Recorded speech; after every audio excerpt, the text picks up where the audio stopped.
యేసుక్రీస్తును ఆ రోజు ఉంచినటువంటి సమాధి స్థలం ఇదనమాట. ప్రస్తుతం ఖాళీగా ఉంది. ఇట్స్ ఒరిజినల్ వీడియో అనమాట. ఇది మనం చూడొచ్చు. ప్రపంచంలో ఉన్న క్రైస్తవులందరికీ ఇది ఒక కళ. అక్కడికి వెళ్ళి చూడాలనుకోవటం. అయితే అందరికీ వెళ్ళి చూడటం కుదరదు కాబట్టి ఈ వీడియో మీకోసం పంపిస్తా ఉన్నాను. సో ఇదిగోండి, మనకు కొంచెం దూరంలో కనిపిస్తుంది. ఈ వేలో నుంచి ఇలా నడుచుకుంటూ కిందకి వెళ్ళాలి. ఇదే యేసుక్రీస్తు సమాధి. ఇక్కడ ఏ విధమైన రిస్ట్రిక్షన్స్ అంటూ ఏమీ లేవు. అందరూ చక్కగా వెళ్ళొచ్చు, చూసి రావచ్చు. ఇది బయట భాగం. లోపలికి వెళ్ళాలి. ఇక్కడ రాసింది యేసుక్రీస్తు దేవుని కుమారుడు, ఆయన పునరుద్ధానుడు అనే మాట. అలాగే ఆ గోడ మీద కూడా ఆ సమాధి దగ్గర రాయబడి ఉంటుంది. చూడొచ్చు, లోపలికి అందరు వెళ్తున్నారు, వస్తూ ఉన్నారు. ఇది ఎంట్రన్స్, గోడ ఎంట్రన్స్ అనమాట. నేటికి చెక్కు చెదరకుండా అలాగే ఉంది.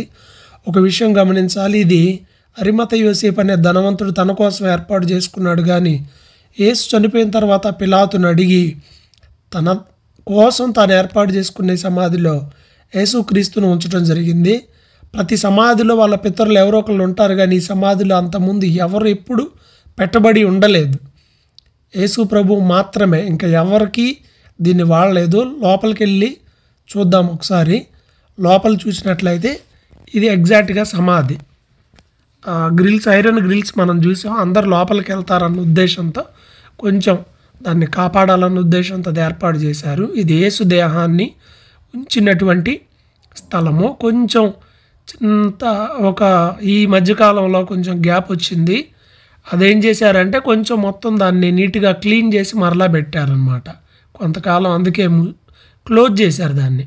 తర్వాత మరలా అందరికీ ఓపెన్గానే పెట్టారు. ప్రపంచంలో ఎంతోమంది పుట్టారు, చనిపోయారు, కానీ యేసు ప్రభు పునరుద్ధానుడైన దేవుడు అనడానికి సజీవ సాక్ష్యం ఈ ఖాళీ సమాధి. అక్కడ ఒక మాట కూడా రాయబడి ఉంటుంది, ఆయన ఇక్కడ లేడు, ఆయన లేచి ఉన్నాడు అని.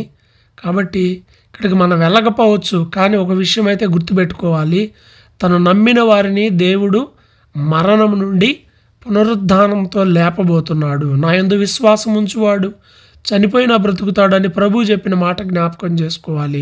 ఒక దినం రాబోతుంది, ఆయన ఎలాగ మరణించి తిరిగి లేచాడో తన యందు విశ్వాసం ఉంచి రక్షణ పొందిన వారందరినీ అలాగే దేవుడు తిరిగి లేపుతాడు, సమాధులు తెరుస్తాడు, ఆయనతో యుగయుగాలు ఉండడానికి తీసుకుపోబోతున్నాడు. ఇది ఆ రోజు సమాధి ఎంట్రన్స్లో వాళ్ళు పెట్టిన రాయి.